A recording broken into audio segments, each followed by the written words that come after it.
Welcome to Sassy Bass Talk. This is Esperanza Rangel. I bought a wireless system for my bass.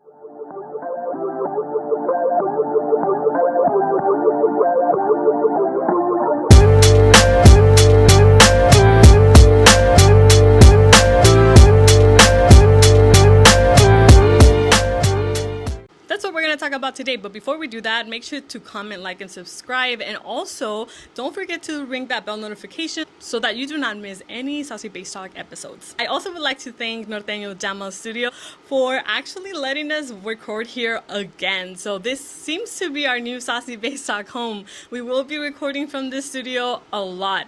And I finally found a setup that I really like. This place is amazing. Pretty much they have all kinds of resources for anyone who wants to be creative and is very well in tune with music and they want to create. This is the place to do so. And now Norteño Jamas is sponsoring Sassy Bass Talk with this studio, so I want to thank you guys so much. I will not delay this video anymore. One more thing, if you guys notice this wind happening, this Rosa de Guadalupe kind of wind happening, it's because I am sitting right in front of a fan. It was a little bit warm in here, so I wanted to just feel refreshed. So it's going on. It's gonna be happening. This is our friend fan. This is my biggest fan, so this is what we're gonna be looking at.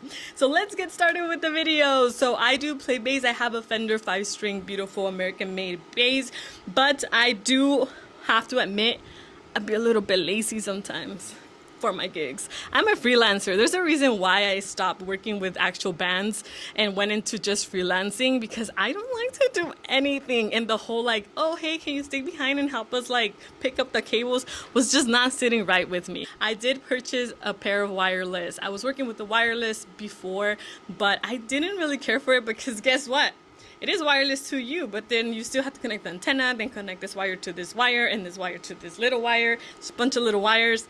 Didn't care too much for it. I sold it in the black market. I don't know what happened to it. I just sold it. So I ended with this right here. So this is the Lekato wireless system, and I have, this is a receiver right here. ¿Dónde estamos? Aquí. Oh, no veo la luz. I can't even see it. And this right, I'll insert a picture. You're gonna be fine. I'll insert a picture later. So this is the transmitter, and this is it. This is all that comes in the box. This and actually just this, which is what you use to charge it, which I thought was pretty neat because I don't have to worry about having like two separate chargers. It's just tiene una Y and then you just connect from the USB right there and you're good to go. So first impression, when I opened it from the box, I was like, oh, this is very minimal. If you know me, you know I'm a little minimalist, or I want to be minimalist. I like getting rid of things left and right. So having to carry the least things possible is just so important to me, especially when I'm gonna go gig. You already are kind of stressed out because you're gonna go play with the band that you probably don't know, and you're gonna go and just play a set that you haven't played before and kind of just really use your ear, brain, and soul to try to get through the gig. And then on top of that, worry about everything you have to carry. So I bought these. Like I said, first impression, very minimalist. I loved it. I was like, yep, right up my alley. I'd be liking this. And then I tried it out. I tried it out at home. I was practicing with it. I have a GK. It almost like, if you're familiar with the Fender Rumbles, those little tiny amps, it's kind of like that, but much better because it's a GK. Sorry, Fender. I have a Fender bass button. So I have that little amp, and so I connected this to the amp and then the other one to my bass and started practicing. Right off the bat, no problems. The bass sounds good. I didn't expect too much. It's a very small amp, so I didn't expect it to be crazy powerful or anything. I knew that from the beginning, so I was fine. But it was fine. It was nothing bad. And then I started recording a little bit more with it, and I have a chair that kind of does this little twist situation, and I kind of moved away from the amp a little bit, and bam, there was a shortage in sound. Yeah, so I guess you have to be really directly facing each other, not like facing each other, but you have to make sure that the signal is really just right there, because I moved just a tiny bit. I moved, away from it, and right away you hear like this interference in the signal, and that's not good, right? Like, you're supposed to be wireless, and it says on the packaging that's up to 100 to 300 feet, and I was not more than 6 feet away, and it did that. So I was like, okay, maybe it's just because it's new, maybe I need to charge it a little bit more. So I did, kept trying it, same thing. Same feel, same thing happened when I turned around with my chair. It's like, oh, that's no big deal. You know, I could figure it out.